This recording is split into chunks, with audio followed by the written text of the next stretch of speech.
Hello fellow space engineers, GopeScope here from the GopeScope Gaming channel. Today I have a supplemental episode for you in our Let's Build a Battlefleet series. We'll call it episode 2.5. I've been listening to your feedback and I have made some adjustments to the Enceladus, the Tethys, and the Torpedoes for the Tethys, so I thought I'd highlight some of those changes. Let's jump right into the new torpedoes for the Tethys. As you can see here, we have 3 different torpedoes. From left to right, they are the first, second, and third generation torpedoes. The first was a target torpedo for the lower speed variant of the launch system, which was scrapped before recording episode 2. The second, in the middle there, is what was being fired in episode 2. And the third torpedo is the current generation. After further testing with the second generation, I found that one of the reasons the weapons were being shot down so quickly in the second episode was their tendency to not fly true. They would start to slowly roll in flight, which exposed the unshielded side of the warheads to incoming fire. This third generation design, with an additional artificial mass block on the nose, has improved flight characteristics which allow the torpedo to sometimes make it through defenses and find its mark.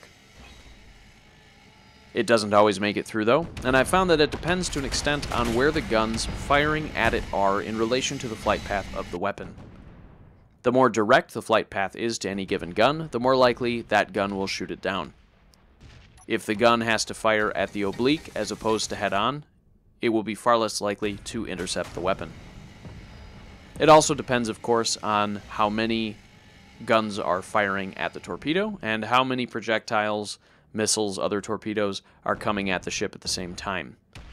If, for example, the Enceladus were working in concert with the Tethys to attack a target, the Enceladus could let loose a rocket barrage while the torpedo is traveling to its target, and this would cause the ship that they are attacking to have to split its defensive fire between the missiles that are coming in from the Enceladus, or the rockets that are coming in from the Enceladus, and the torpedo coming in, or multiple torpedoes from the Tethys, depending on how many are being launched, which will make it far more likely for the torpedo to make it through and find its mark.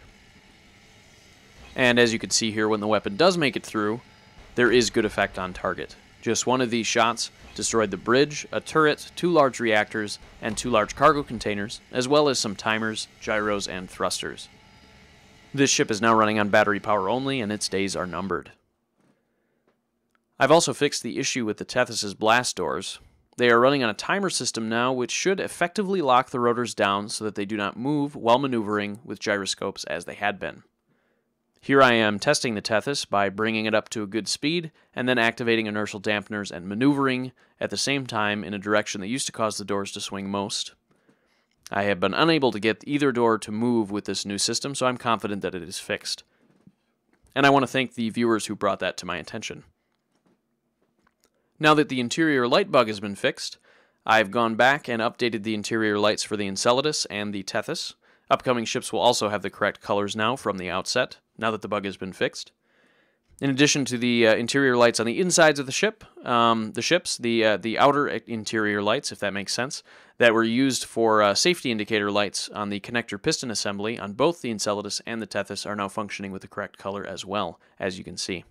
If you're using this, be sure to use the timer block to activate the assembly, and not just reverse the piston, or the lights will not work correctly. You can just reverse the piston, that will work, but if you want to have the lights functioning, you're going to need to use the timing block. You can now find this torpedo on the Steam Workshop in the GSG Let's Build a Battlefleet collection, along with the Tethys and the Enceladus. The torpedo is labeled Torpedo GM3. So if you're looking for it directly, that is the keyword or keywords that you're going to want to use, Torpedo space G space M3. Thank you for watching, as always. If you want to see more, please hit those like and subscribe buttons. Happy engineering, and stay tuned for more.